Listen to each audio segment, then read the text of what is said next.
안녕하십니까. 오늘 설명회 준비한 장진석 선생님입니다. 반갑습니다. 시간 많으시죠? 네.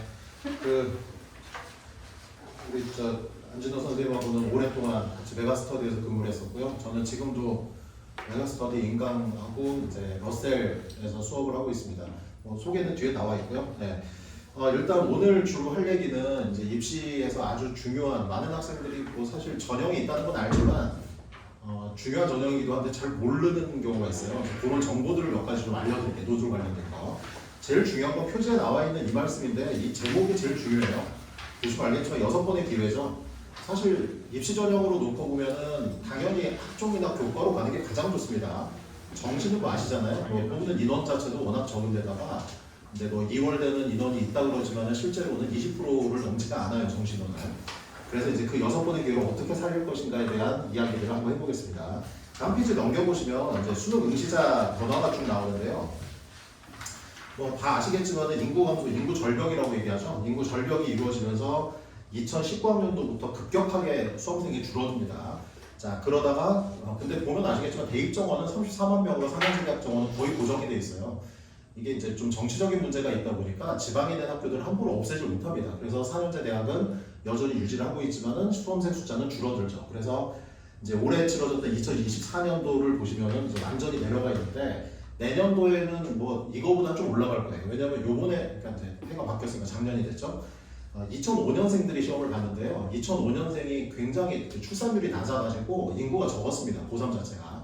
그리고 지금 2006년생들이 이제 고3이 되는데 그 친구들은 조금 인구가 늘었어요. 그래서 고3 인구는 몇만 명 정도가 한 2만 명 정도가 늘어난 상태고 문제는 뭐냐면 이제 반수생이 얼마나 차지할지 그게 가장 중요하죠. 그 밑에 흐름을 보시면 2021년 수능부터 2024년까지 쭉 보시면은 다른 게 중요한 게 아니고요. 그 재수생, 졸업생 응시자가 굉장히 중요합니다. 전체적으로 보시면 작년도 요번 2024 수능 같은 경우 31.7% 역대 가장 재수생 숫자가 많았고요. 지금 거기에 사실은 검정고시생까지 합쳐야 돼요. 졸업생 덕에 검정고시생까지 합친다면은 인원이 상당히 많죠. 그래서 재학생들 입장에서는 만만치 않은 그런 경쟁이 되는 상황이었고 특히 이제 올해 같은 경우는 이번 2024 수능 같은 경우는 변수가 너무 많았습니다. 예상된 변수긴 했지만 변수가 생길 건 알았지만 어떤 방향으로 갈지에 대해서는 다들 모르고 있는 상황이었고 정말 이렇게 예측 불가능한 이상한 수능이 나오는 바람에 최상위권 학생들은 오히려 좀 손해를 보고 꽤 상위권 학생들이 잘 보는 경우가 많았고요. 중상위권은 아주 무너져 버렸어요. 그래서 지금 이제 어제죠? 그저께부터 정시 접수가 시작이 됐는데 제가 이제 요즘 정시 상담하느라고 좀 정신이 없는데 이게 굉장히 예측 불가 상황이 돼버렸어요. 그래서 이제 진학사 나중에 다 돌려보실 거예요. 진학사에 넣어보면 12월 초부터 시작해서 내가 모의 지원을 하면 거기에 몇 칸이 뜨는가가 변화가 쭉 나옵니다. 근데 학교별로 이게 예전에 보면 일정한 어떤 변화의 흐름 패턴이 있거든요. 지금 그 패턴이 무너져 버렸어요. 어디가 무너졌냐면요. 국민대, 세종대, 숭실대 라인부터 해서 그 밑으로 다 무너져 있어요.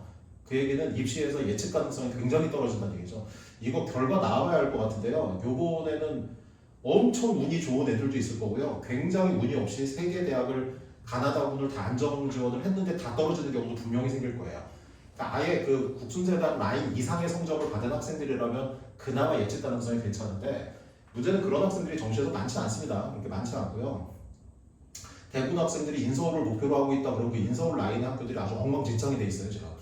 그래서 예를 들면 이제 요즘에 뜨고 있는 학교 대표적으로 가천대 같은 학교들 있죠. 가천대라든지 사실 인서울과 그 경계에 있는 학교들이 있습니다.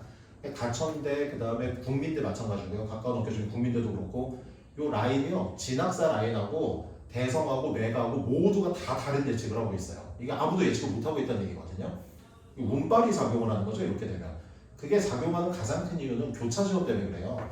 교차가 어디까지 이루어질지 특히 이제 가장 큰 변수가 올해 작년하고 가장 다른 점은 국어 점수인데요. 들어보셔서 아시겠지만 요번에 국어 표점이 만점 표점이 수학보다 높게 나왔습니다. 너무 어렵게 나왔죠. 그래서 국어가 어렵게 나오다 보니 이게 가끔 보면은 기자들 중에도 공부 안 하고 기사 쓰는 기자들이 대부분인 것 같은데 국어가 어려워서 문과생들이 유리할 것이다 이렇게 기사를 썼더라고요. 완전히 잘못 알고 있죠. 국어 1등급도 대부분이 이과 애들입니다. 수학 중에는 2.5%만이 화통 선택자라 1등급을 맞았고요. 그러니까 문과는 지금 그냥 미안한 얘기지만 문과는 공부를 못해요. 그러니까 못하는 애들이 문과를 간 거고요. 그런 식으로 문과 애들과 이과 애들 간의 격차가 실제로 정시에서는 굉장히 크게 납니다.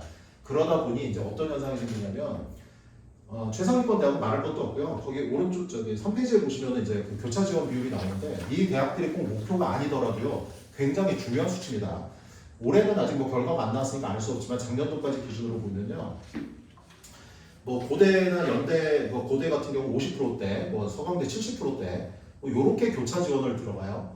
자, 성대 같은 경우에는 그 교차 지원을 좀 못하도록 대학에서 좀 그 가산점이라든지 이런 걸 좀 제한을 놓기 때문에 성대는 교차가 적습니다. 그러니까 교차라는 건 미적 바탕 선택자가 문과대학에 원서를 쓰는 경우를 얘기하는데 이렇게 되다 보니까 문과는 정시 정원 자체가 줄어드는 입장이 돼요. 이과 학생들 입장에서 좀 유리하죠. 갈 대학이 많아지니까. 문제는 뭐냐면 이렇게 2년 동안 교차로 학생들이 지원을 해서 갔는데 이과 학생들이 학교를 못 다니는 거예요. 적성이 너무 안 맞으니까 뭐 가면 복수 전공하고 전과하면 된다 그러지만 아니 그거는 전공 과목을 했다는 걸 전제로 하는 이야기고요. 전공 과목이 안 돼 있는 상태에서는 전혀 안 됩니다. 그게. 예를 들면 작년도에 제가 원서 썼던 학생 중에요. 이제 분당 지역 학생인데 학생부 생기부도 굉장히 좋고요. 1학년 때부터 걔는 꿈이 기자였어요. 그래서 너무너무 좋은 생기부로 경희대 네오 르네상스 전형에 이제 그 학종 전형을 썼습니다. 합격을 했어요. 정외과에 합격을 했어요. 내신은 2점대 초반이었고요. 뭐 학교 활동 보면은 이 친구는 그냥 뽑아줘야 될 것 같아요. 그냥 그 친구가 내신만 좋았으면 연고대 다 붙었을 거야. 생기부가 워낙 좋아서. 뭐그 책 읽은 것도 그렇고 작년까지는 수상 경력이나 이런 게 들어갔었기 때문에 수상과 독서가 들어갔잖아요. 올해부터 빠졌고 그러다 보니 그런 거 딱 보면은 와 누가 봐도 얘는 뽑아주겠다 싶어요. 그래서 그 친구는 동대도 붙고 뭐 숙대도 붙고 다 붙었는데 이제 경희대를 갔습니다. 재밌는 게 뭐냐면 경희대 정외과에요. 미적의 바탕 선택으로 정시로 들어온 애들 비율이 70%예요. 그러니까 수시에서 들어가는 그러니까 대학에서는 이렇게 보는 거예요. 학종으로 3년 내내 준비를 한 그 학생과 정시로 과탐하고 이제 수학 미적 점수 잘 받아가지고 경희대 정외과 온 애를 같은 수준으로 본다는 이야기거든요. 물론 뭐 같은 수준으로 볼 수도 있겠죠. 문제는 뭐냐면 학교 가가지고 학점을 못 받아요. 그 이과 그 교차로 들어온 친구들이 기본적으로 사탐 공부가 안 돼 있는 부분도 있고 사실 뭐 학교 간판 보고 간 거지 그 친구가 뭐 정외과에 관심이 정치외교에 관심이 있어서 간 게 아니다 보니 그렇게 학종으로 들어온 애들에 비하면 학교 생활하기가 굉장히 힘들죠. 그래서 실제로 이탈률이 아주 높습니다. 이과에서 교차 지원하는 경우. 그게 무슨 문제냐면요. 반수생을 양산한다는 얘기예요. 교차로 들어간 애들은 지금 요건 데이터가 정확한 데이터는 아니고요. 그 대기업에서 상위 15개 대학만 뽑았는데 이과에서 문과로 교차 지원한 학생들의 절반 이상이 반수를 한다는 통계가 있습니다. 잘 못 다닌다는 얘기죠. 적응을 못하고. 물론 뭐 학교를 더 높여갈 수 있다는 욕심에 그럴 수도 있겠지만 이러다 보니 지금 입시가 좀 엉망이 돼 있어요. 이제 통합수능의 좀 폐해인데 서강대 경영학과는요 정시에서 80% 합격자 80%가 미적 바탕 선택자예요. 근데 뭐 경영이야 그럴 수 있다 치지만은 정외과나 인문학과 쪽에 뭐 이거는 좀 심하지 않나 싶어요. 그래서 계속 그거에 대한 문제 제기가 되고 있는데 학생들 입장에서 유리한 선택을 하게 되니 뭐 충분히 또 이해가 돼요. 왜냐하면 재작년 첫해 통합수능이 처음 진행됐던 해는요 건대 전기전자공학과에 떨어진 학생이요 연대 불문학과에 합격을 했습니다. 물론 그 친구는 연대 불문과 불어에 아무 관심이 없고 연대를 보고 쓴 거죠. 가서 전과하겠다고. 연대는 전과를 시켜주지 않아요. 학점이 4.5면 전과할 수 있어요. 근데 이과 학생이 불문과에 가서 특히 불문과 같은 데는요 거기에 들어온 학종으로 들어온 애들은 외고에서 다 탑찍는 애들이에요. 불어를 3년 배우고 들어온 애들이죠. 걔네들하고 경쟁해서 4점대 학점을 맞을 수가 없어요. 전과는 당연히 안 되고요. 그러니까 그런 애들이 반수를 하죠. 이게 그러면서 이제 이게 입시가 이 친구들이 상위권 대학에서 이렇게 교차 지원을 많이 해버리는 바람에 이 앞에서 밀리니까 뒤쪽에 가면은 예측이 잘 안 맞는 거예요. 정시 때. 그래서 예년에 비해서는 정시 원서 쓰기가 너무 힘들어요. 이건 문과이과 똑같아요. 문이과가 다 똑같이 얼마나 절로 빠질지 모르고 얼마나 일로 들어올지 모르다 보니 그냥 다 감으로 쓰는 거죠. 그래서 숭실대 같은 경우에는 매년 빵꾸가 납니다. 돌아가면서 과가. 그 과가 어느 과가 빵꾸 나는지 알면 떼돈 벌 텐데 아무도 몰라요. 아무도 모르고 그냥 계속 빵꾸가 나는 게 다예요. 어딘가가. 세종대도 그렇고요. 국민대도 그렇습니다. 단국대도 그렇고 그 라인 대학들이 거의 비슷한 현상들이 매년 있거든요. 그러니까 이게 이제 입시에서 불안정성이 있다는 거는 지금 말씀드리는 건 정시에서의 어떤 당연히 수능을 엄청 밟아서 올 등급 맞으면 큰 고민 없겠지만 3, 4등급 때 걸쳐있는 그리고 어쩌다 2등급 한 과목 이렇게 해가지고 인서울을 목표로 하는 친구들 입장에서는요 정시까지는 최대한 안 가는 게 좋아요. 가면은 예측 가능성이 떨어지니 이게 참 사람들의 큰 착각 중에 하나가 정시가 굉장히 공정한 시험이라고 생각하지만 수능 점수가 공정할 줄 몰라도 정시 전형이 공정하진 않아요. 운이 굉장히 많이 작용하거든요. 거기다가 이제 내년도에 올해 가장 큰 변수는 역시 의대 정원 확대입니다. 뭐 선거용인지 진짜로 할지는 모르겠지만 어쨌든 하긴 할 가능성이 높아요. 500명이라도 늘릴 수 있고 최대 2,000명까지도 늘릴 수 있습니다. 만약에 이게 인원수 중요한 게 아니고 의대 정원이 늘어나는 상황이 되면요 무조건 이과 반수생은 늘어날 수밖에 없습니다. 오늘 기사가 떴던데 지금 지방에 있는 의대들은요 정원이 한 바퀴를 다 돌고 전학 추합을 다 돌려도 학생들이 안 들어가요 수시에서. 왜냐하면 붙어도 메이저 의대가 아니면 안 가겠다 뭐 이런 거죠. 이번에 수능 만점 받은 친구도 성대 의대를 다니다가 반수를 해가지고 이제 그 수능 만점을 받았어요. 이런 식으로 사실 성대 의대도 메이저 의대인데 이제 서울대 연대 의대 정도 라인 이하로는 뭐 안 가겠다 이런 친구들이 생각보다 되게 많습니다. 의대생들 중에. 그러니까 지방 국립의대에 다니는 친구들은 사실 한두 문제 더 맞으면 인서울 의대를 하거든요. 거기다가 정원 늘어난다 그러는데 정원이 늘어난다는 건 물론 인서울 의대 정원이 느는 건 아니고요. 지방 국립대 정원이 늘 가능성이 높습니다. 그렇게 되면은 서울에 있는 한 뭐 중대, 뭐 경희대, 뭐 요 정도 공대 다니는 애들 입장에서는 굉장한 기회가 되죠. 걔네들이 엄청 뛰어들 거예요. 지금 뭐 벌써 대학생들은 들썩들썩 하고 있어요. 정원만 늘어나라 무조건 간다 뭐 이런 거죠. 이제 의대는 어디 가든 상관없으니까. 문제는 뭐냐면 걔네들이 국어든 수학이든 등급을 같이 매기는 상황에서 위로 차지하니까 고3들은 이제 쭉쭉 뒤로 밀리죠. 문이과 할 거 없이. 이 변수가 굉장히 큽니다 올해는. 그러니까 여전히 정시에는 변수가 크게 작용을 해버린다는 얘기고 사실 그게 좀 급하게 이게 그 의대 정원은 당연히 확대를 해야 되지만 좀 급하게 나온 얘기다 보니 정시로 늘릴지 수시로 늘릴지도 그것도 합의가 안 된 상황이고요. 만약에 수시로 늘린다면은 뭐 아주 큰 위험성은 없지만 왜냐면 고3들에게 기회가 많이 주어질 테니까요. 만약에 정시 쪽에서 늘리는 쪽으로 가게 된다면 이거는 또 수능판이 아주 어지러워질 가능성이 높습니다. 정리해서 말씀드리면요. 굉장히 좀 예측 가능성이 떨어지는 정시가 올해는 더 심화될 가능성이 높다는 얘기예요. 그래서 그런 부분에서 본다면 어떻게든 된다면 무조건 학종을 쓰는 게 가장 좋고요. 뭐 교과 더 좋고요. 수시에서 기회를 잡으라는 얘기예요. 최대한. 내신 제일 중요하고요. 지금 물론 고3이 돼 있는 상황에서 내신이 이미 4점대가 넘어가는 학생들 사실 3점대만 하더라도 학종 쓰는 게 그렇게 만만치 않습니다. 그런데 제가 논술을 얘기하기 전에 꼭 그 얘기를 하는 건요. 3점대 내신이어도 쓸 때들 꽤 있어요. 그러니까 학생들은 눈높이를 못 내려서 그런데 본인이 정시로 갈 수 있는 대학 라인을 생각을 해야 돼요. 물론 그 정시는 모의고사 성적을 얘기하는 게 아니에요. 수능 기준으로 말씀드리는 겁니다. 고3들은 모의고사 때 뭐 2, 3등급 나오면 수능도 2, 3등급 나오는 줄 알아요. 수능은 전혀 다른 종류의 시험이에요. 모집단 자체가 다르죠. 이게 재밌는 게요.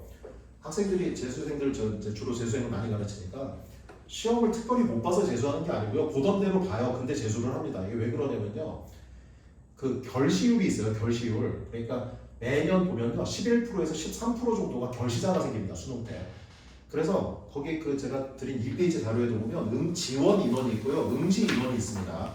보시면 아시겠지만 지원 인원은요. 원서를 쓴 애들이고 응시 인원은 시험장에 간 애들이에요. 그럼 안 간 애들이 매년 몇만 명이 있다는 얘기거든요. 요번에 결시율 굉장히 높았고요. 그럼 결시율이 10%대가 훨씬 넘어가는데 결시를 누가 할까요? 원서는 써놓고 왜 시험을 안 볼까요? 걔네들이. 당연히 이제 성적이 아주 떨어져서 수능을 포기해버린 친구들이 있고요. 그 다음에 지방에 있는 대학들의 교과 전형으로 합격하는 학생들이 있습니다. 걔네들은 먼저 합격자를 수능 전에 발표를 해요. 그래서 그냥 수능 안 받으려도 되니까. 그런 친구들이 밑에서 빠져나가요. 위에서 빠지는 게 아니고요. 밑에서 빠집니다. 재밌는 건요. 9월 평가원, 6월, 9월 평가원에서 고3들이 깜짝 놀라는 게 6월 때 재수생 들어오면 충격을 받아요. 자기 등급이 밀리니까. 9월에 또 충격을 받습니다. 그러고서 9월 성적이 진짜 자기 실력이라고 착각들을 하죠. 여기 재수생 작년에 16만 명 봤잖아요. 6월 시험에 재수생 보통 6만 명 보고요. 9월 시험에 9만 명 봐요. 작년에 8만 명 봤어요. 8만 5천 명인가 9월 시험을 봤고요. 이게 매년 똑같아요. 6월은 6만 명, 9월은 9만 명. 이게 거의 똑같아요. 그리고 수능은 13에서 14만 명이 봐요. 작년은 많아서 거의 16만 명이 봤고. 그러니까 학생들은 잘 착각하는 부분이 그 부분이죠. 9월 이후에 들어오는 반수생이요. 9월 시험에 응시 안 하고 수능을 직접 보러 오는 애들이 엄청나게 많습니다. 그럼 집단이 어떻게 되냐면요. 전체 응시 인원이 이렇게 칸이 이렇게 있으면 밑에서 받쳐줘야 될 애들은 결시를 해버리고요. 위에 잘하는 애들이 끼어들어요. 그러니까 내가 똑같은 점수를 받아도 내 위치는 상대적으로 밀립니다. 대표적인 국어가 그렇죠. 수학이야 말할 것도 없지만 국어는 굉장히 많이 밀려요 생각보다. 그래서 학생들은 뭐 국어 시험도 어려웠지만은 자기 점수로 특히 가채점 이렇게 보면 아 이 정도면 뭐 매각 기준으로 몇 등급이겠지라고 해도 실제 성적표 보면은 등급컷이 올라가 있는 경우들이 되게 많아요. 왜냐면요 매가에도 빅데이터이기 때문에 학생들이 가채점을 해야 그 점수가 나오거든요. 근데 최상위권 애들이나 다 맞은 애들은 거기다 입력을 안 합니다. 물론 매가에서도 이제 그거를 매가든 대성이든 이런 데서 보정치가 있어요. 실제 잘하는 애들이 몇 명 있을 거라고 추측을 하는데 그게 매년 틀려요. 잘 안 맞아요 그게. 탐구도 잘 안 맞고요. 그러니까 가채점 해놓고 나서 실제로 나오는 성적표하고 격차가 생길 수밖에 없죠. 올해가 그게 특히 심했던 게 뭐냐면요. 저는 이제 수능 끝나고 파이널 노즐 파이널 수업 이제 러셀에서 진행을 하는데 예를 들면 이제 중앙대 같은 경우가 수능 끝나고 다음 주에 시험이 있습니다. 노즐 시험이. 그러면 이제 학생들이 막 접수를 이제 학원에 등록을 해놔요. 중앙대가 최저가 3학 6이거든요. 올해는 정말 깜짝 놀랐어요. 저도 놀래고 학원에서도 놀래고 환불자가 너무 많은 거예요. 그러니까 미리 등록을 해놨다가 최저가 안 나와버린 거죠. 특히 영어가 어렵다 보니까 영어 1등급이 뭐 4%대밖에 안 나왔기 때문에 상대평가가 똑같이 나왔잖아요. 그러다 보니까 국어는 말할 것도 없고 영어까지 어려우니 학생들이 최저를 못 맞추고 돈 내놨다가 최저가 안 되니까 환불을 받아가죠. 실제로 중대 제가 그 마지막 파이널 수업 했던 거 한 50%가 환불을 받아갔어요.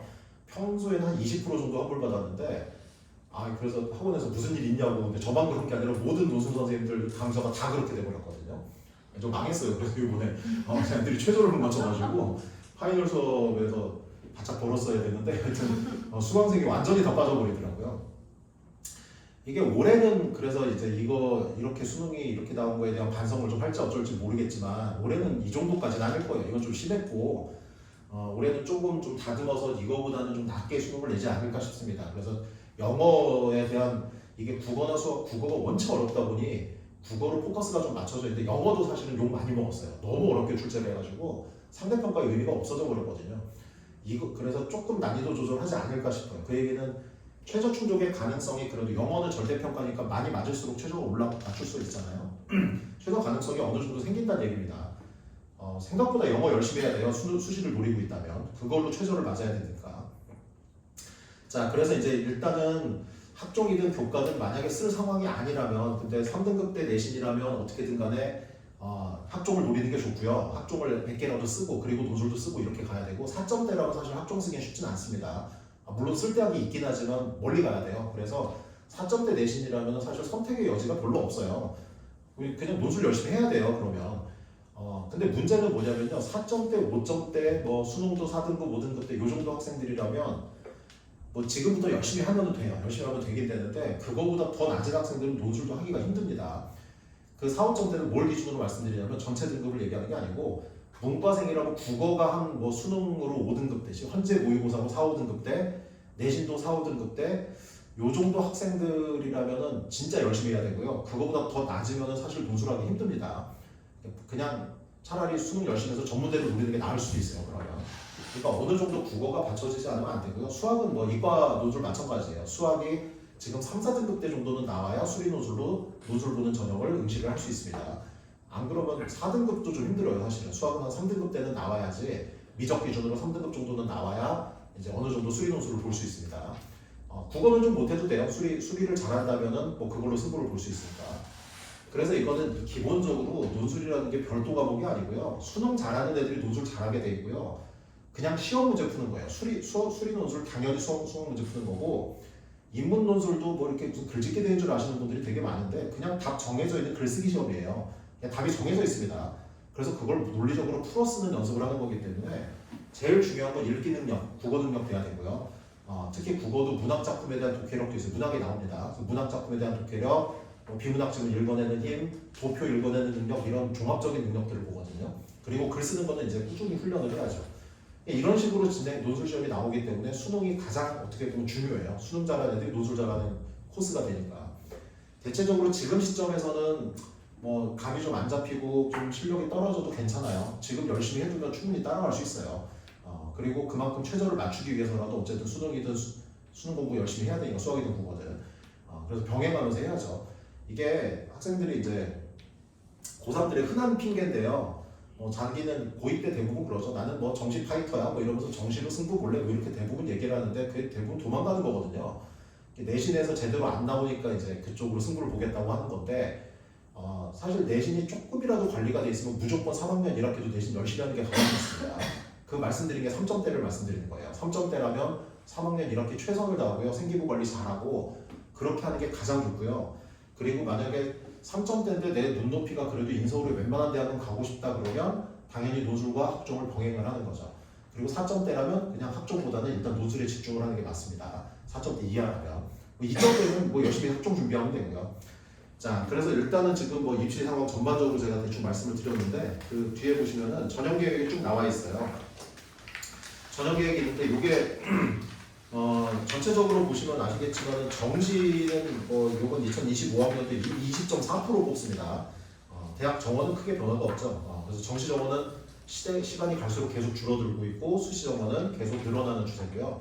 그 수시 정원이 늘어난 것 중에 올해 이제 논술 전형이 몇 년간 계속 지속적으로 감소를 하다가 작년부터 다시 정원이 늘기 시작했거든요. 예전에는요, 그 10년 전에는 논술 정원이 정시 정원보다 많았었어요. 그때는.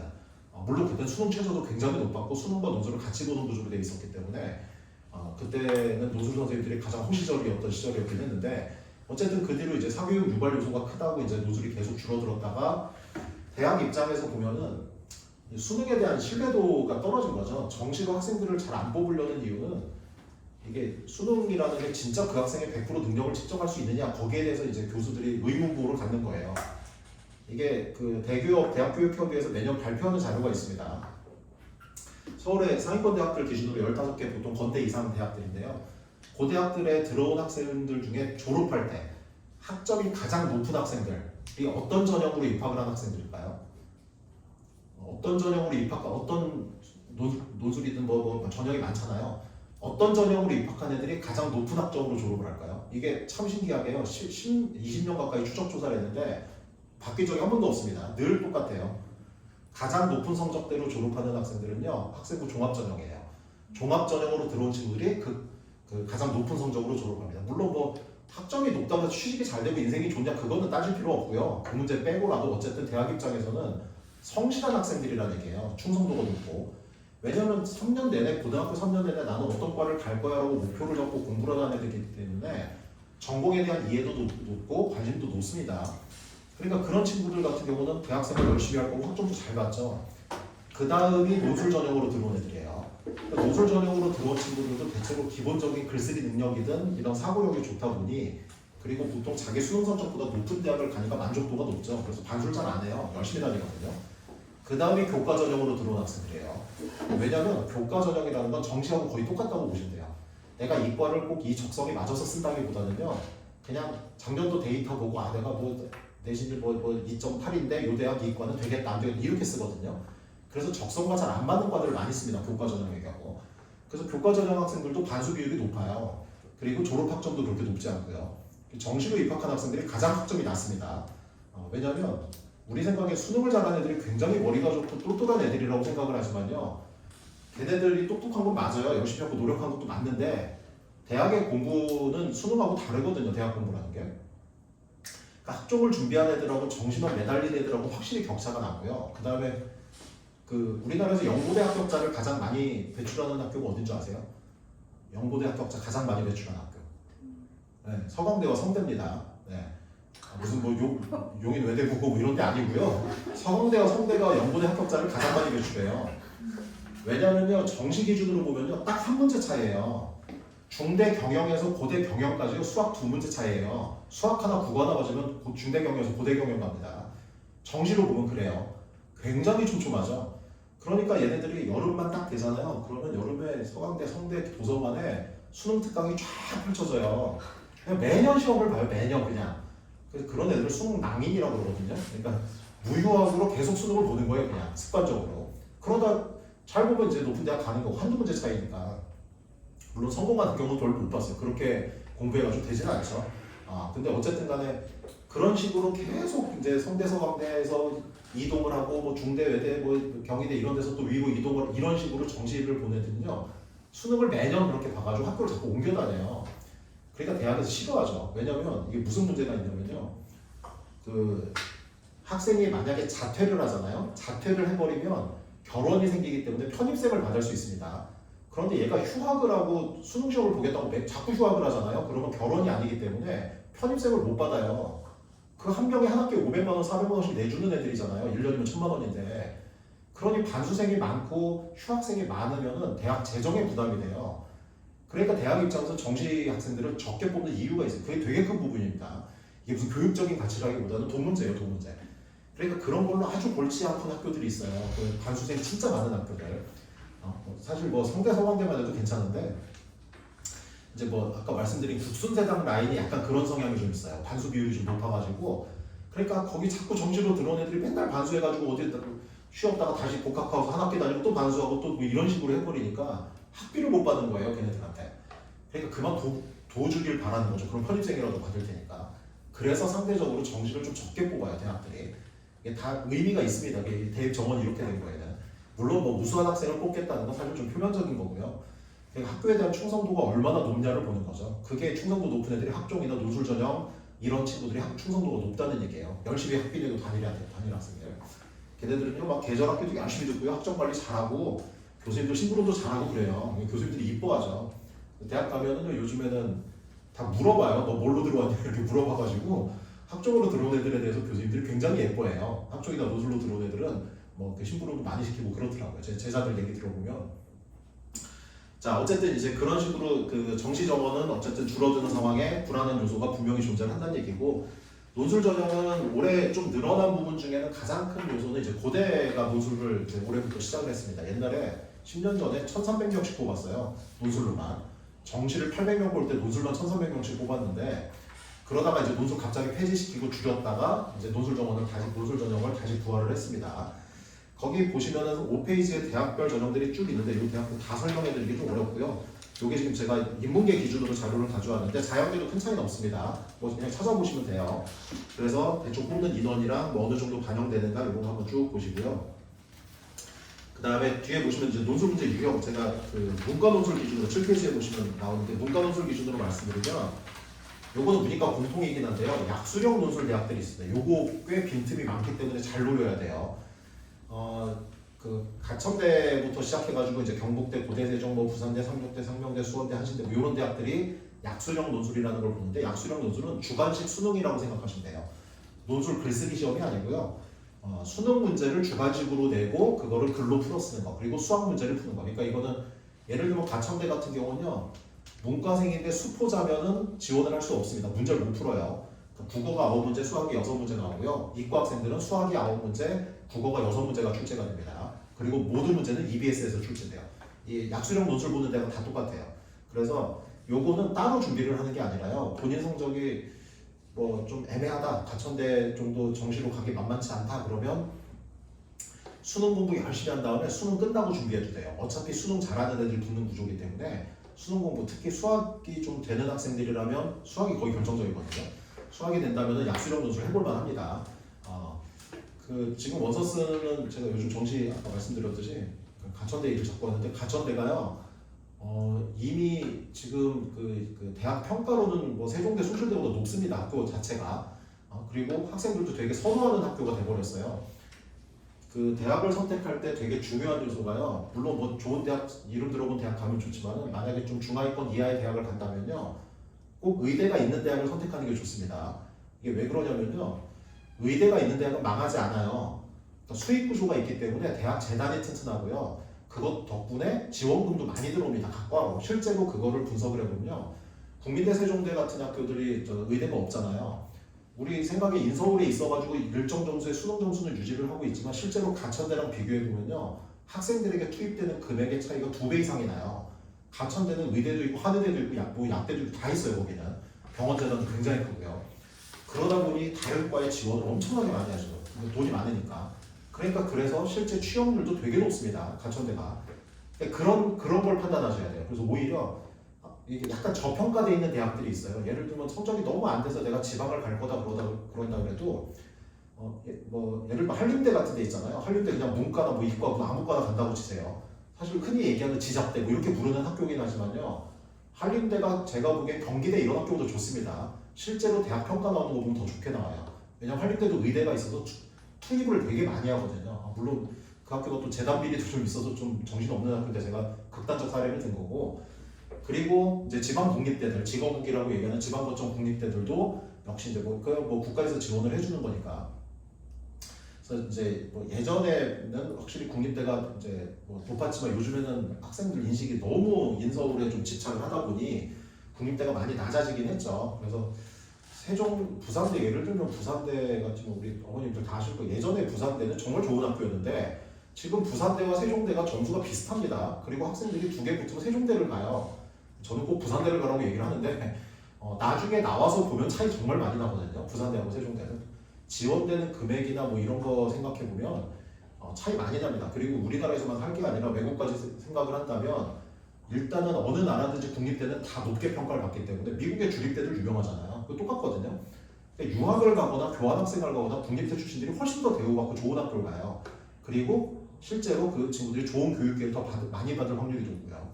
비슷한 점수라 그러지만 뭐 경북대, 부산대, 전남대 요 정도 급의 학교하고 세종대, 숭실대하고요. 나중에 그 아웃풋을 보면은 정말 차이도 많이 나고 대학에서 이제 1인당 학생에게 지원하는 금액 이런 것도 정말 차이가 많이 납니다. 근데 그 학교들이요 요즘에 많이 좀 기운이 빠져가지고 수시로 그렇게 높지 않아요 생각보다. 그러니까 만약에 수시를 생각하는 학생들이라면 그쪽 대학들도 한번 생각을 해보라는 얘기예요. 내신 3점대에서 4점대 초반까지도 충분히 합격 가능성이 생기니까 한번 해볼만 하죠. 그런 국립대는. 지방 사립대는 좀 아니고요. 지방 국립대 기준으로 말씀드린 거예요. 그리고 마찬가지로 이제 그 대학들 뭐 노술도 역시 시험이 치러지기 때문에 노술 전형으로 지원을 해도 괜찮고요. 자, 어쨌든 이제 이런 대학들이 쭉 있으니까 한번 눈으로 보시고요. 그다음에 거기 아까 그 문제 유형에서 제가 약수령 노술 밑에 나머지는요 노술이 다 비슷해요. 인문사의 통합이든 뭐 자료든 다 그냥 글 쓰는 거예요. 글 쓰는 거고 문제 푸는 거고 다 정해져 있습니다. 수리 노술 같은 경우는 이과 노술 같은 경우는 수학 문제 다 푸는 거고요. 수학 잘해야 돼요. 그리고 이런 경우가 있어요. 이과 학생인데 문과 논술을 보는 경우들이 있습니다. 왜 그러냐면요. 이과를 가긴 갔는데 수학이 안 되는 친구들이 있어요. 미적을 선택을 했는데 수학이 4등급 때 5등급 때 이렇게 나오는 경우가 있습니다. 그러니까 본인의 적성보다는 다들 뭐 이과 가야 된다, 문과 가면 굶어 죽는다 뭐 이 얘기 해가지고 이과를 선택을 했다가 수학이 안 되는 경우들이 되게 많거든요. 그 친구들이 수학이 도저히 안 되니까 문과 논술을 보겠다고 들어와요. 굉장히 많아요. 제 수강생들 중에도 저는 문과 논술을 가르치지만 한 20% 이상은 이과 학생들이에요. 미적 선택자들이에요. 네, 그 친구들이 좀 성공하는 사례는 그렇게 많지 않습니다. 왜냐면요. 기본적으로 미적이 문제가 아니라 사탐이 문제예요. 사탐 공부를 대부분 안 하다 보니 논술을 하려면 기본적으로 윤리나 사회문화나 뭐 이런 과목들, 법과 정치라든지 이런 과목들을 어느 정도는 했어야 되는데 이런 과목들을 안 해놓다 보니 내신 때도 안 하고 뭐 당연히 수능 선택도 안 하죠. 상당히 불리하죠. 불리하기도 하고 그리고 이제 그 친구들이 잘 입시 전형을 잘 모르고 선택하는 게 문과에도 수리 논술이 있습니다. 거기 이제 수리 논술이 있는 대학들 있잖아요. 건대, 이대, 뭐 경희대, 중앙대, 한양대, 숭실대 이런 학교들. 건대나 한양대 같은 경우는요. 건대 상경이나 한양대 상경은 수리 논술 점수가 50점이에요. 인문 논술 50점에 수리 논술 50점이거든요. 그래서 학생들이 자기 이과고 그래도 이과에서 수학은 못하지만 문과를 보는 데가 수학 잘해 이러고서 이걸 노리고 들어오는데 확통밖에 안 나옵니다. 여기는. 그러니까 문과에서 나오는 수리 논술은 확통만 출제가 돼요. 그러니까 미적을 선택한 학생들은 그 문제를 풀 수가 없어요. 오히려 더 불리하죠. 그러니까 학생들이 잘 모르고 그렇게 선택을 하는 경우거든요. 그러니까 함부로 교차로 논술로 들어오는 건 좀 위험합니다. 이과에서 들어오는 거는. 그리고 차라리 본인이 지금 이과고 논술을 준비한다면 그냥 수학 공부 열심히 하세요. 어쩔 수 없어요. 미적 열심히 해가지고 수리 논술 문제 준비하는 게 가장 확률이 높습니다. 자, 그리고 이제 가장 그 학생들이 가고 싶어하는 학교인데 논술로 갈 수 있는 가장 높은 학교는 이제 연대인데 연대 같은 경우는 거기 보시면 아시겠지만 인문사회, 영어제시문, 뭐 수리통계, 과학 다 나옵니다. 그냥 종합선물 세트 같은 시험이고요. 연대가 그렇게 시험을 내는 이유가 있어요. 최저나 내신을 안 보거든요. 그래서 이제 뭔가 확실한 변별력이 있는 거죠. 그건 제가 좀 이따 말씀드릴게요. 자, 그리고 밑에 내신도 중요합니다. 내신이 5점대가 넘어가면요 쓸 수 없는 대학들이 있어요. 합격 사례가 없는 대학들이 있습니다. 실제로 대학 레벨이 올라갈수록 내신을 적게 보고요. 대학 레벨이 내려가면 내신을 많이 봐요. 이게 왜 그러냐면 특목고나 자사고 애들 때문에 그 친구들을 배려해주기 위해서 상위권 대학들은 내신을 적게 봐요. 적게 보는 게 아니라 거의 안 본다고 보시면 돼요. 그냥 노출 100% 이렇게 성대 뭐 이럴 때 다 노출 100으로 보니까. 예를 들면 내신이 5점대 넘어간다 그러면 세종대, 숭실대 지원하기 어렵습니다. 어려운 게 아니고요. 합격 사례가 없어요. 5등급대로는 세종대 못 붙습니다. 송실대. 그리고 뭐 그런 학교들 몇 개 있어요. 이제 내신 많이 보는 학교들. 그리고 최저가 없는 대학들도 내신을 많이 봐요. 최저가 없는 이유가 있겠죠. 내신으로 뭔가 1차적으로 걸르는 요소가 있다는 얘기예요. 예를 들면 아주대라든지 인하대라든지 내신 5점대 합격사례 없어요. 대부분 3점대, 4점대예요. 거기서 걸러버리거든요. 그러니까 학생들은 본인이 내신도 안 좋고 수능도 최저도 못 맞출 것 같고 이러니까 최저 없는 대학들을 노수를 노리는데 거의 합격하기 힘듭니다. 내신에서 걸리니까. 노수를 만점 받아도 불가능해요. 그런데 아닌 학교가 하나 있는 게 어디냐면 단국대예요. 단국대. 단국대는 내신도 별로 안 보고요. 내신 6등급, 7등급도 붙는 사례가 있어요. 그리고 최저도 없습니다. 그러니까 당연히 경쟁률이 엄청 높고 잘하는 애들이 몰려오겠죠.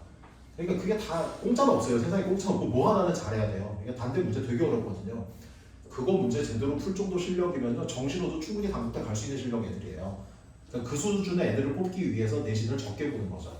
그러니까 대학마다 특색이 다 있어요. 그래서 이 내신은 만약에 본인이 학생들 내신이 5점대가 넘어가는 학생들이라면 5점 초반 정도면요 3학년 1학기가 33% 반영이기 때문에 조금만 관리하고 4점대 안으로 들어갈 수 있어요. 학종 쓸 정도는 아니지만 논술 쓰는 데 지장 없습니다. 4점대면. 그런데 5점대가 넘어가면 지장이 많이 생기기 때문에 학생들이 내신 놓으면 안 돼요. 5점대 초반인 학생들은. 근데 뭐 5.5, 6점대 이렇게 내신이 되는 친구들이면요 지금 뒤집기는 힘들어요. 그러면 어쩔 수 없이 수능 공부 열심히 해서 수능 최저 높은 학교를 쓰는 수밖에 없습니다. 그거 이외에 방법이 없어요. 아니면 삼수나 사수를 해서 비교 내신을 받는 수밖에 없어요. 그러니까 내신이 안 좋으면 논술이 무슨 구세주처럼 구해주는 게 아니에요. 이렇게 기본적으로 내신이라는 건 성실도기 때문에 대학에서도 일정 정도는 본다는 얘기죠. 아니면 수능으로 최소 2학 5등, 2학 4등 뭐 이거를 이제 받아서 그걸 극복을 해내야 되는 거죠. 외대 같은 경우는 최저 조건이 2학 4인데요. 외대도 내신을 많이 봅니다. 많이 보는 편이어서 2합 4 조건에 내신이 5등급 때는 합격자가 별로 없어요. 4등급 때 안에 들어야 돼요. 그러니까 그렇게 두 개를 다 따지는 학교도 있고요. 반면에 아까 말씀드린 대로 이제 3합 6이 되는 상위권 대학교, 서강대, 성대, 이대, 중대 이런 학교들은 또 내신을 안 보고요. 그러니까 안 되면 어떻게든 내신을 많이 수능을 잘 받아야 돼요. 그 방법밖에 없어요. 제가 아까 중대 얘기 말씀드렸잖아요. 학생들 고3들은 이제 고3 때 다 이렇게 천진난만 하잖아요. 그리고 모의고사 보면 야 요거 학생들은 자기가 잘 봤던 시험을 조합해서 수능 때 이게 나올 거라고 생각을 해요. 근데 보면은 대부분 1년 동안 가장 못 봤던 성적들이 모여서 나오는 게 수능이거든요. 중대 최저 충족률이요. 올해도 발표 안 됐는데 이번 시험은 발표 안 됐는데 아마 더 낮을 거예요. 작년도가 18%였어요. 그러니까 82%가 최저를 못 맞춥니다. 그러니까 최저 맞추는 게 엄청 중요해요. 이게 제가 논술을 가르치면서 제일 불쌍한 애들이 정말 논술 공부 열심히 하고 최저 못 맞추는 애들 기회를 다 날리는 거거든요. 그러니까 우습게 생각을 한 거예요. 대부분 보면. 재수생들은 안 그래요. 재수생들은 말 듣고 최저 높은 학교부터 최저 낮은 학교까지 골고루 쓰는데 고3들은 이렇게 위에서부터 쭉 성지순례 이렇게 해요. 성지순례하고 장렬히 전사하고 대성각과 백악각과 뭐 이런 얘기하고 이제 거의 코스 재수 코스인데 이제 재수생들은 그 경험이 있다 보니 이제 좀 폭넓게 원서를 쓰죠. 수시 6장을 쓸 때도. 그래서 어쨌든 간에 본인이 이제 그 수능에서 내가 논술에 좀 재주가 있다 싶으면은 사실 최저만 노리고 막 집중적으로 해보는 것도 방법이긴 한데요. 좀 위험하긴 해요. 예를 들면 문과 학생들 같은 경우 수학이 도저히 안 되니까 수학 버리고 국어, 영어, 탐구로 최저 맞춰가지고 승부 보겠다 이렇게 하는 경우가 있습니다. 그래서 성공하는 친구들도 있어요. 아주 문과적인 애들. 그 조건이 되려면 국어가 1, 2등급은 나와야 돼요. 그 정도 되는 친구들이라면 해볼만 해요. 기본적으로 글 읽기 능력이나 이런 게 좋다는 얘기니까. 근데 국어도 4, 5등급 되고 수학은 뭐 수포자고 영어나 탐구도 4, 5등급 대인데 저는 수학보다 나머지가 나아요. 뭐 이래가지고 수학 버리고 나머지 해가지고 뭐 논술도 못 붙어요. 그렇게는. 그 성적이면 좀 가망이 없어요. 그러면. 그러니까 어느 정도 성적이 돼야 논술도 해볼 수 있다는 얘기죠. 이과도 똑같아요. 그거는. 이과 학생들 중에 국어 버리고 수학, 그래도 수학은 좋아하니까 수학 매달려서 한 3등급 때 유지하는 학생들이 있습니다. 그래서 그런 친구들 같은 경우 수학이 실제 모의고사 말고요. 수능에서 3등급 정도 나올 실력이면 수리 논술 해볼 만해요. 충분히 해볼 만해요. 미적 기준으로. 기하도 불리해요. 기하도 수리 논술에 기하가 안 나옵니다. 미적밖에 안 나와요. 기하 선택자들이 제일 불리해요. 입시에서는. 근데 뭐 본인이 좋아서 선택한 건 어쩔 수 없지만 어쨌든 간에 수리 논술 같은 경우도 미적 선택이라면 3등급 나온다면 웬만한 대학 거의 다 해볼 만해요. 제가 말씀드린 웬만한 대학은 연대 빼고요. 연고대 빼고 서강대, 성대까지 말씀드리는 거예요. 서강대, 성대 붙는 친구들도 수학 3등급 대 친구들 많습니다. 그 정도로도 붙어요. 수리 논술. 물론 이제 그 시험장 가서 충분히 답을 깔끔하게 잘 쓸 수 있는 훈련은 당연히 해야죠. 논술 준비를 하고 1년 동안 꾸준히 한 애들이 붙는다는 얘기예요. 갑자기 붙는다는 건 아니고. 그래서 이 내신도 고려를 하시고 최저도 생각을 해야 되기 때문에 내신은 제가 그 메가스터디에 보면 캐스트가 있어요. 이렇게 유튜브에도 올라가는데 매년 내신 관련 캐스트를 올립니다. 올해 버전은 아직 안 올렸고요. 지금 고민하실 건 아니고 9월 달에 원서 쓰기 전에 한 8월 달쯤에 한번 찾아서 보세요. 그럼 대학별로 요 정도 내신이면 써라 마라 요거를 제가 설명을 하니까 찾아서 보시면 도움이 되실 겁니다. 그 아까 말씀드렸듯이 이제 올해 아주 큰 변수 중에 간단히만 설명해 드릴게요. 연고대 논술은 이게 제가 이걸 설명하는 이유는 학생들한테 합리적 포기를 알려주기 위해서 설명을 하는 거고요. 정보를 주는 게 아니라 합리적 포기를 시키기 위해서 시키는 거거든요. 제가 이제 단과를 러셀을 4군데를 나가고 이제 강남대가 종합반도 나가고 이렇게 수업을 많이 하는데 제가 가르친 학생들 중에 연대를 쓰게 하는 학생들은 논술 쓰게 하는 학생들은 매년 한 2명 정도 돼요. 나머지 다 못 쓰게 합니다. 왜냐면 써도 가망이 없거든요. 연대 시험은 그렇게 볼 수 있는 시험이 아니에요. 그냥 천재를 뽑는 시험이에요. 천재를. 그래서 보시면 아시겠지만요. 그 중간에 논술 문제 유형 보시면은 인문 논술의 영어 제시문의 자료 해석의 수리 논술이 출제가 되는데 일단 가장 큰 문제는요. 영어 제시문이에요. 영어 제시문이 EBS 수준이 아니고요. 대학교 논문 수준의 제시문을 냅니다. 그래서 길이가 비문학, 국어 비문학 지문 있잖아요. 긴 지문. 그거 정도 길이가 되는 영어 제시문을 내요. 근데 수준은 대학원 수준이에요. 대학교 논문 수준이에요. 일단 영어가 안 되는 학생들은 무슨 소리를 읽지를 못하니까 거기서 떨어지고요. 당연히 나오는 이제 문학 작품이나 비문학 지문은 수능보다 어려운 것들이 출제가 됩니다. 그러니까 일단 수능이 한 1, 2등급 되는 학생들이 아니면 국어든 영어든 그러면 뭘 물어보는지도 몰라요. 파악이 전혀 안 돼요. 일단 글 쓰는 건 고사하고. 그리고 수리논술 문제를 출제를 해요. 확통 기준으로 2등급 정도는 돼야 풀만합니다. 그러니까 이거는 수능 최저를 안 보는 이유가 있어요. 보면 이게 그냥 그 높은 애들 뽑겠다는 얘기구나. 딱 그거예요. 공부 잘하고 머리 좋은 애들. 공부만 잘해도 안 돼요. 머리가 좋아야 돼요. 그걸 융합을 해야 되니까. 연대 시험은 그냥 그들만의 리그, 약간 편입 시험처럼이랑 그렇게 생각을 하시면 되고. 이제 제가 이제 추천해서 연대를 보낸 학생들은 고3들은 없어요. 연대 합격한 친구들은 고3들은 없었고요. 다 재수생들이었어요. 재수거나 이제 지금 군대 갔는데 제 조교 오랫동안 조교하던 친구가 그 친구가 논술로 고3 때 5개 대학을 붙었습니다. 5개. 걔는 제가 본 학생들 중에 진짜 눈에 띄게 논술을 잘하는 애였어요. 그래서 걔한테 너는 꼭 나중에 내 조교하라고 무조건 어딘가 붙을 것 같으니까 조교해라 맨날 그 얘기를 했었는데 책도 정말 많이 읽고요. 똑똑한 친구였어요. 그래서 6개 원서를 썼는데 5개를 붙었고 딱 연대만 떨어졌어요. 그 친구가. 그래서 서강대를 합격을 했습니다. 서강대 미디어학부를 합격을 했고요. 그것도 장학금 받고 들어갔어요. 차석으로 들어갔어요. 서강대 논술 시험 본 애들 중에 전체 차석으로 들어갔어요. 그리고 반수를 했습니다. 그 친구가. 제가 조교하면서 연대 준비를 자기는 억울해서 연대를 봐야겠다는 거예요. 그래서 연대 시험을 준비를 했는데 그렇게 똘똘한 친구가 3달 동안요. 정말 하루에 6시간, 7시간씩 쉬지 않고 공부를 했어요. 그리고 연대 언론정보학과를 또 합격을 했어요. 그리고 지금은 이제 군대가 있는데 그 친구 보면서 이런 애들이 붙는구나 싶더라고요. 그냥 걔는 수능도 사실 거의 이제 수학이 조금 약하긴 했는데 나머지 국어, 영어, 탐구는 거의 완전 1등급이었고요. 수학만 좀 약해가지고 연대를 정시로 못 갈 성적이었고 정시로 가도 성대를 아예 갔을 거예요. 아마. 어쨌든 그런 친구들이 가는 시험이고요. 아무나 이렇게 노력한다고 되는 시험이 아닙니다. 그런데 고대는 좀 달라요. 고대 모의논술이 나왔는데 문제를 굉장히 평행하게 냈습니다. 오히려 서강대, 성대보다 문제를 쉽게 냈고요. 꼭 연대처럼 내지 않아요. 그래서 풀만합니다. 고대는. 문제는 최저예요. 최저가 4합8이고요. 그리고 경영학과는 4합 5예요. 그럼 4합 5면 11, 21이란 얘기인데 그러면 정시로 가겠다 싶지만은 정시로 못 갑니다. 고대 경영 4합 5로 정시 못 가요. 올 1등급 맞아야 돼요. 그러니까 이거는 수능 공부와 이제 논술을 병행하는 수능 상위권 학생들한테는 굉장한 기회가 되죠. 왜냐면 4합 8이 진짜 힘들거든요. 수능에서 3합 6도 힘든데 아까 중대가 최저 충족률이 18%라고 그랬잖아요. 중대가 3합 6이거든요. 4합 8은 진짜 힘듭니다. 근데 4합 8 맞아봤자요. 정시로 원서 쓰면은 과목 구성에 따라 다르지만 그러면은 홍대, 동대, 건대 못 쓸 거예요. 홍대, 동대 라인 정도 쓸 수 있습니다. 4합 8 라인이면 그것도 붙을까 말까 아슬아슬하게 쓰는 거거든요. 그러니까 그 정도 성적대 애들 정시로 보면 거기 갈 정도인데 논술 열심히 해서 고대를 도전해보는 이런 용도로 하는 거죠. 그러니까 수능이 잘 나오는 학생들은요. 어차피 내신 안 보니까 수능 잘 나오는 학생들은 고대는 노려볼 만해요. 이건 논술 실력보다는 수능 실력이에요. 4, 8반 되면 무조건 지원을 해야죠. 그리고 고대 준비하면 성대, 서강대 문제 다 쓸 수 있어요. 문제 패턴이 똑같기 때문에. 연대는 완전 다르고요. 따로 공부해야 되고 서강대, 성대, 뭐 이대 등등등 중대 다 똑같아요. 거기는 고대랑 다 똑같습니다. 문제가. 그래서 제가 거기 써놨어요. 이 정도면 충분히 지원할 만하니까 고대가 올해는 아주 중요한 키가 될 것 같아요. 물론 뭐 최저 싸움이 될 것 같아서 실질 경쟁률은 3대1에서 높아봤자 5대1일 것 같아요.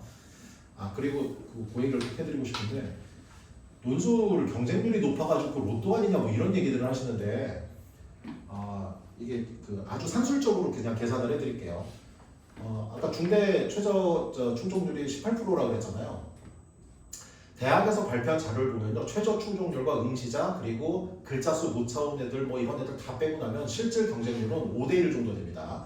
5대1에서 8대1 정도 돼요. 중대 논술 전형에 60대1, 70대1이 아니에요. 그거 다 허수예요, 허수.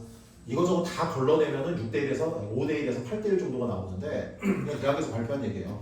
서강대 같은 경우는 교수님이 얘기했어요. 3대1이라고 했어요. 실질 경쟁률은. 왜냐면 서강대 최저 충족자는 많기는 한데요. 서강대 문제 진짜 어렵거든요. 아예 답에서 벗어난 애들은 다 걸러내면 3대1 나오는데요. 옛날에 입학설명회에서 교수님이 뭐라고 그러셨냐면요. 채점할 답안이 없다 뭐 이런 얘기까지 하셨어요.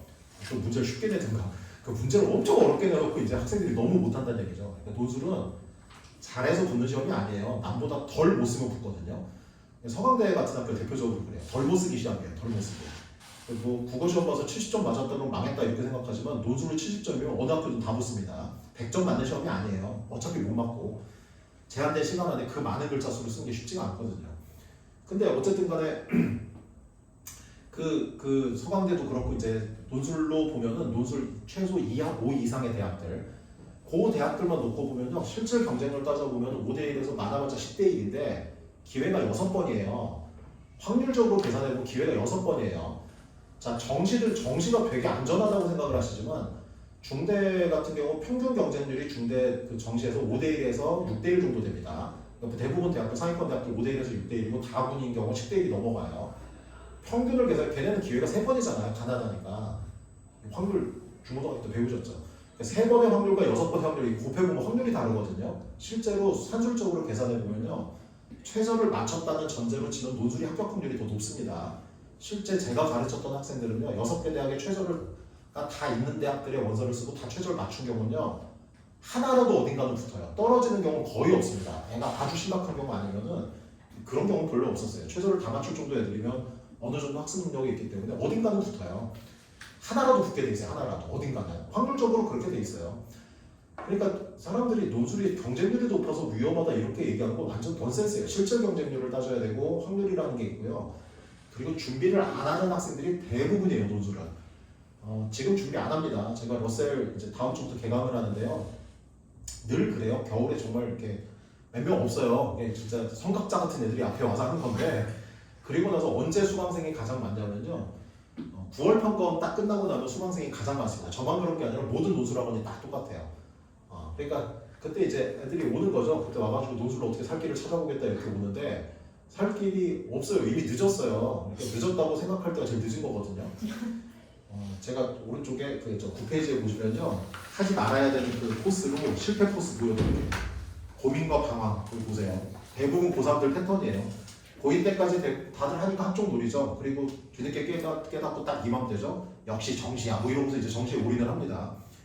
자, 그리고서 정시 노리다가 3월 시험은 뭐 자기들끼리 본 거니까 아직 내 실력이 안 나왔어 뭐 이러고 6월 시험을 보고 정신이 번쩍 들어요. 재수생이 끼잖아요. 그리고 나서 이거 안 되겠다. 어디 학종이라도 써야겠다 해가지고 뒤늦게 생기부를 또 막 챙겨요. 6월 달에 가서 6월 끝나고 어디라도 써보려고. 그리고 내신 공부 기말고사 막 준비하고 기말고사 끝나고 다시 깨닫고 정시에 집중을 하죠. 왜냐면 내신을 그때 공부한다고 모르겠어요. 그게 왜냐면 1, 2등급권에 있는 학종을 노리는 친구들은요. 그 자리를 절대 내주지 않아요. 딱 보면 우리 학교에 1등부터 몇 등까지는 정해져 있잖아요. 그냥 걔네들이 그 자리를 내줄 리가 없잖아요. 그러니 거길 삐집고 들어가야 되는데 내가 내신이 3점대면은 2점대 내신을 올리려면요. 3학년 때 1점대가 맞아야 된다는 얘기예요. 평균을 내야 되니까 1점대 내신을 어떻게 맞아요 갑자기. 그 내신을 자리를 안 비켜줄 텐데 걔네들이. 그렇기도 하고 그 다음에 학종 그 스펙을 쌓고 뭐 하는 거를 3학년 때 하는 거는 대학에서 봐주지도 않아요. 그런 거는. 그러니까 그거 하느라고 시간 다 씁니다. 그나마 올해부터 요번부터 자소서가 없어져서 망정이지 그전에는요 자소서 있을 때는 한 달 동안 자소서만 써요 애들이 수능 공부 안 하고. 그리고 9월 평가원까지 딱 보고 나서 기말고사 보고 나서 이제 역시 정시구나 이러고 또 깨달아요. 학종으로 안 되겠다 싶으니까 또 그때 가서 또 여름방학 때 그래 난 정시하기로 했으니까 다시 정시해야지 이러고 사탐 공부를 시작을 합니다. 여름에 이미 늦은 거예요. 네. 사탐을 내내 안 하면 그때 시작해요. 사탐 지금 시작해야 돼요. 겨울부터 해야 돼요. 자 그리고 9월 끝나고 이제 아무것도 아니구나 역시 나는 논술이었어 이러고 논술로 오는 거예요. 그 단과 수업하다 보면 그때 가장 많이 유입되는 학생의 성적대가요 내신 5, 6등급, 4, 그러니까 5등급 대 이하 수능 4, 5등급 대 친구들 전과목 걔네들이 논술하러 제일 많이 와요. 뭘로도 갈 길이 없으니까 그 친구들이 오면은 제가 대부분 돌려보내요. 상담해가지고 제가 그걸로 항의 전화도 많이 받았는데 부모님들이 전화하시는 부류가 두 부류가 있어요. 왜 우리의 길을 꺾냐, 네가 뭔데 우리의 길을 꺾냐 뭐 이런 분들도 있고 제가 걔네들한테 얘기를 하죠. 재수의 생각이 있으면 지금 논술 공부를 하고 재수 생각 없으면은 지금부터 몇 과목 특정 과목 준비해가지고 전문대를 노려라. 아주 현실적인 조언을 해주거든요. 올 5등급 돼서 골고루 열심히 하는 거 아무 의미 없어. 어디도 못 가요 그러면. 되는 과목이라고 하는 게 전문대라도 갈 수 있는 기회가 생기거든요. 전문대가 대부분 2과목 반영이니까. 그 얘기 애들이 잘 안 들리죠 그런 얘기. 그래서 저는 뭐 재수할게요, 뭐 재수 각오하고 합니다. 뭐 이런 거 그냥 하는 거고. 그리고 나서 이제 그런 항의 전화를 받기도 하지만 어떤 부모님들은 솔직하게 얘기해줘서 고맙다는 분들이 훨씬 더 많아요 사실은. 제가 환불에 같이 돌려보내요 애들을. 왜냐면 9월 달부터 논술 준비를 해서 제가 붙인 경우도 없고요 붙일 자신도 없고 붙은 경우도 못 봤어요. 논술이 그런 시험이 아니거든요. 단기간에 되질 않아요. 물론 그때 되는 애들은 어떤 애들이냐면요 내신이 2등급 때 그러니까 수능이 국어 같은 게 2등급 때 나오는 학생들 뭐 탐구 아주 잘하는 친구들 걔네들은 그때 시작해도 돼요. 심지어 그 수능 끝나고 일주일 준비하고 붙는 친구들도 많아요. 그래서 사람들이 그런 얘기 하잖아요. 누구는 논술학원 1년을 다녀도 떨어지고 누구는 논술학원도 안 다녔는데 논술로 붙었다 논술이 이상한 시험이다 이런 얘기를 하는데 아니 학원하고 성적하고 무슨 관계예요. 아무 관계 없잖아요. 여러분들 자녀분들은 수학학원을 몇 년 다녔나요? 그래서 몇 등급이 나오죠? 학원하고 무슨 관계예요 공부가. 아시잖아요. 공부는 지가 하는 거지. 그러니까 논술도 타고난 재능의 영역도 있고요. 일단 가장 무시 못하는 건 독서량이고요. 그러니까 지금 와서 독서량을 늘릴 수도 없고요. 그러니까 결국 국어 실력인데 지금 국어가 5등급이어도 괜찮아요. 지금부터는 꾸준히 하면 어느 정도 끌어올릴 수 있어요. 그런데 9월 달에는 늦었어요. 이미 늦은 거예요 그때는. 그래서 빨리 시작하는 게 그만큼 좋죠. 그러니까 대부분 이런 친구들이 최저도 안 되고 논술도 안 되고 뭐 그래서 결국은 떨어져요. 그럼 재수 코스인데 성공하는 친구들 보면요 똘똘해요. 이게 사실 정보의 싸움도 있고 주변 분위기의 싸움도 있는데요. 주로 이제 이런 선택을 잘하는 데들이 이제 뭐 어쩔 수 없죠. 이제 정보와 그 사례가 많으니 강남권이나 뭐 이런 데 애들이 확실히 이런 선택을 잘하는 것 같아요. 애들이 아니라 부모님들이 하시는 건지 뭔지 모르겠는데 고2 때까지 딱 보고 견적이 나오잖아요. 그러면 아니다 싶으면 전략을 바로 짜야죠. 선택지가 남는 게 정시만 있는 게 아니에요. 논술 정원도 꽤 되니까 선택지가 있잖아요. 그러면은 대부분 그때 딱 이맘때예요. 이맘때 정시와 논술을 병행해서 준비를 시작합니다. 성공하는 친구들 대부분 그렇게 해요. 자 그리고 중간 기말고사 때 딴짓 안 하고 감점되지 않을 정도로만 내신 관리하고 수능 공부 꾸준히 하고 논술 열심히 해요. 제일 중요한 게 구평 이유인데요. 거기 보시면 딱 써놨어요. 합격하는 친구들은 거의 패턴이 똑같아요. 9월 이후에 수능 많이 하고 논술 비중 줄이는 친구들이 붙습니다. 논술로. 반대로 가면 떨어져요. 9월 이후에 논술 많이 하고 수능 적게 하잖아요. 100% 떨어져요. 그거는. 최저가 안 나오니까. 그리고 그렇다는 얘기는 그때 가서 최저 없는 대학들 쓰는 것도 불가능해요. 실력이 안 되는 친구들인 거예요. 그런 친구들이. 논술을 뒤에 가서 더 많이 조바심 내서 하는 건 수능에 자신감이 없으니까 수능이 안 되면 논술이 안 되기 때문에 어쩔 수 없어요. 그래서 미리 해둔 친구들 같은 경우는 9월 이후에 까먹지 않을 정도로 일주일에 글 한 편 정도씩만 쓰고 한 문제 정도씩만 풀어도 시험 날 가서 충분히 잘 쓸 수 있습니다. 미리 준비가 돼 있는 학생들이 그렇다는 얘기죠. 그래야 최저도 안정적으로 나오고 논술도 잘 쓰게 되겠죠. 밑에 써놨지만 교육과정 내에서 어차피 논술 나오는 거고요. 수능 연장 과목이에요. 별도 과목 아니에요. 절대 글짓기 아니에요. 창의력을 보는 시험도 아니고요. 답 다 정해져 있습니다. 답 찾는 시험이에요 그냥. 그래서 수능 내신 엄청 못하는데 논술만 무지 잘하는 친구는 없어요. 물론 내신이 정말 안 좋았었지만 재수해가지고 논술을 잘하게 되는 경우는 있지만 갑자기 잘하는 경우는 없습니다. 모든 공부가 그렇잖아요. 달리기를 굉장히 못하는데 축구를 갑자기 잘하진 않아요. 똑같은 얘기예요, 그거는. 그래서 지금부터라도 꾸준히만 한다면 충분히 승산이 있으니까 하나의 기회라고 생각을 하고 꾸준히 준비를 하는 게 중요합니다. 고3 올라가는 친구들이라면요, 당장 1월부터 시작하는 게 제일 좋아요. 1, 2월에 열심히 해두고 3, 4월에는 내신이든 뭐 수능이든 좀 더 그런 쪽에 좀 더 신경을 쓰고, 그리고 6월 평가 보고 나서 어느 정도 감이 잡히면 그때부터 또 논술 다시 시작하고 이렇게 해도 괜찮습니다. 1년 내내 안 해도 돼요. 집중할 수 있는 방학 때 시간이 있을 때 집중적으로 한 2달 정도 바짝 해도 되고요. 그 주변에 좋은 논술학원들이 있으면 열심히 찾아보시고요. 논술학원 아니더라도요, 논술 굳이 학원 안 가도 돼요. 제가 꼭 그 얘기 말씀드리고 싶은데, 첨삭 때문에 논술학원 다니는 경우 있는데요. 첨삭 논술에서 하나도 안 중요해요. 그 학원에서 장사하려고 하는 거예요. 답이 정해져 있는데 첨삭이 뭐가 필요해요? 그러니까 예시 답안이 있고요. 답도 정해져 있어요. 이거 뭐 이과 문과 똑같습니다. 아니 그래서 학생들이 예시 답안을 보고 자기가 쓴 글을 보고 두 개를 비교해봐서 틀렸는지 맞았는지 구별을 못할 정도 애들이면요, 어차피 모든 시험 다 떨어져요. 그 정도 독해력이면 어디든 떨어져요, 그런 애들은. 그러니까 기본적으로 자기가 수업 잘 듣고 그 다음에 예시 답안 보고 자기 답안 보고 해서 비교할 수 있는 능력, 그것도 공부거든요. 그 과정 혼자 충분히 할 수 있어요. 그래서 제가 인강을 내가에서 지금 인강을 거의 한 12년째 하고 있는데 한 13년 넘었네요. 근데 아니 그거 하면 저 인강으로 논술 합격자들 굉장히 많습니다. 그것만 꾸준히 지방 애들 같은 경우 막 되게 첨삭의 불안감이 있어 하는데요. 전혀 걱정 안 해도 돼요.